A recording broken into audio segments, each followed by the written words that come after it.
Hello, ladies. I was told there'd be more ladies. Anyway, I'm Master Roshi filling in for G5 Cosmos of Game 5 Smash, and in this video series I'll be showing you various training methods that you can use to apply the vast knowledge you've acquired watching videos on this channel. You have watched all the videos on this channel, right? For this first video, I'll be showing you how to get the most out of Training Mode. Now, Training Mode is no hyperbolic time chamber, but with the proper goals in mind, playing in Training Mode can be an effective and easy way to improve. Fundamentally, the game of Smash can be broken down into two halves, decisions and execution. Both are crucial in order to master the game. In Training Mode, you'll be focusing purely on execution. Perhaps the most essential execution in Smash is movement. The goal of movement is to freely and effortlessly control your character and navigate the stage exactly as you desire.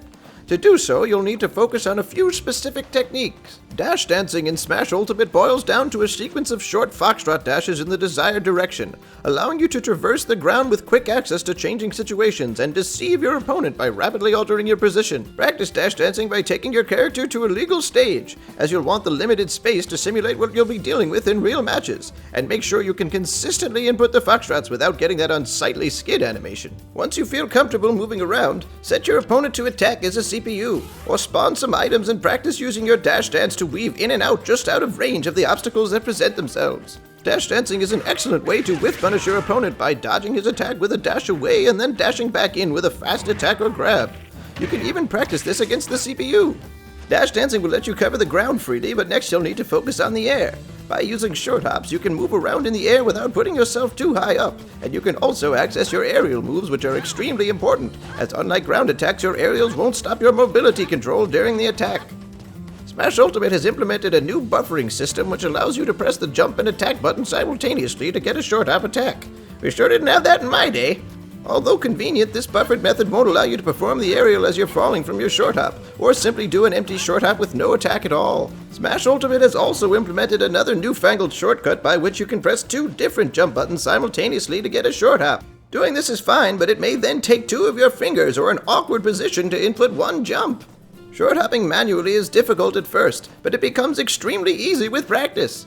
Short hops are registered when the jump button is released during the 3 frames of jump squat your character enters before leaving the ground. So all this means is that you want to release the jump button as soon as you can after pressing it. Some people flick the corner of the button, for others it's a light tap. But either way, you can surely master this by repeatedly short hopping in Training Mode.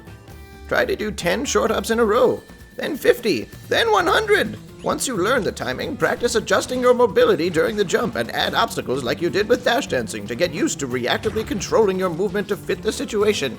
Last but not least, for basic movement, you'll need to learn to move around platforms. You can learn more about the essential platform techniques in Smash in Cosmos' Dealing with Platform video linked in the card above. But in summary, you'll want to practice landing onto platforms efficiently from wherever you are, dropping through a platform whenever possible using the landing platform drop technique, and platform ghosting, which allows you to pass through a platform as though it didn't exist by holding down when you would normally land on it. Practice repeatedly fast falling onto platforms from different positions, dropping through platforms after landing on them by releasing and quickly repressing down, or by inputting a quarter circle motion from forward or back to down and then performing an aerial immediately after you drop. And practice ghosting by holding down and attempting to time your aerials as soon as you pass through the platform. The next thing you can practice in Training Mode is your spacing. To pressure your opponent without unnecessary risk, it's vital to master spacing your aerials outside of shield grab range and low to the ground for optimal frame advantage. Start with the CPU on stop and practice swinging your aerials at the perfect distance and height, making sure they hit the opponent from as far away as possible, and for falling aerials as low as possible right before you land. Make sure you also practice the reverse aerial rush or RAR technique to space aerials with your back to the opponent. You can learn more about this technique in Cosmos' video linked in the card. You should practice jumping towards the opponent from a distance for your spaced aerial to keep yourself safe until the moment you strike, and you can learn more about this in Cosmos' excellent zero spacing video linked in the card above. Boy, he does make some great videos. Once you feel comfortable with this, set the CPU to attack or move around and practice spacing on an active target. Your goal here is not just to make sure the attack is spaced safely, but also to avoid whiffing and missing your opponent altogether. You can then mix your spacing practice with your short hop and platform movement practice, weaving well-spaced aerials into your movement. Right, moving onward we have combinations, or as the kids are calling them, combos. Every character has unique ways of converting moves into one another during hit stun. You'll have to research which combos your character can pull off, but once you know them, it's time to train. Practice your most essential consistent combos the most, making sure to learn them on multiple characters of varying weights and fall speeds, on legal stages with different platform layouts. Make sure to practice different combos in their corresponding percent ranges. You won't be able to control your opponent's DI in training mode, but you can try setting the CPU to attack to get essentially random DI and train your reactions to follow up properly. The combo counter in training mode can be useful at times, but ultimately it's been proven inaccurate and won't always give you the truth about your combo, so I wouldn't give it much attention. Oh, I almost forgot to mention this! You can reset the positions and percents in training mode at any time by pressing L, R, and A simultaneously. This is very convenient when attempting a combo multiple times in a row. Once you feel that your combos are flowing naturally, you can add them to your existing movement and spacing practice, now turning the hits you connect into multi-hit combos. Next up, edge guarding. Now, CPUs in training mode won't always recover in the best way to avoid your edge guard attempt, but there's still plenty you can practice here. Like with combos, you'll need to research your character's edgeguarding options first. Regardless of your options, you should learn to edgeguard with minimal risk, such that you can return to the stage easily and before your opponent if your edgeguard fails.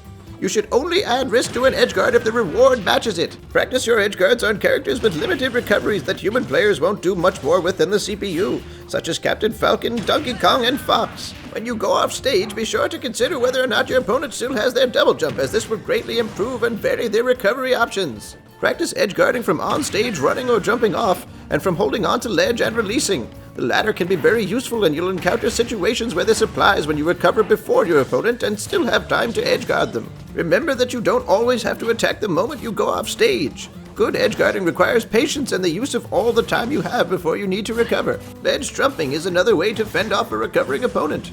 Practice grabbing the ledge immediately after your opponent does, and then go for a fast aerial, usually back air. You'll need to research whether or not your character has guaranteed trump follow-ups, but if not, you can still use the trump to get your opponent off the ledge if they don't buffer a get-up option, and they'll no longer be able to re-grab it with invincibility. You can also use training mode to practice your ledge trapping, covering and reacting to various ledge options. When set to stop, the CPU will always use neutral get-up, which can be useful to practice your timing. But since the CPU won't shield after getting up, it's hard to know if your timing was correct. When set to attack, the CPU will randomly choose from all ledge options, giving you more ways to practice. Set the CPU to a percent where one of your attacks will knock them off stage, so you can easily get them on the ledge and practice punishing their get-up. Well, what if you're the one recovering? Even if your character has a very simple recovery, you should make sure you can consistently recover however you'd like from any position. You can set the CPU to use a charged smash to knock you far off stage and practice recovering from there, using different percents to recover from different distances.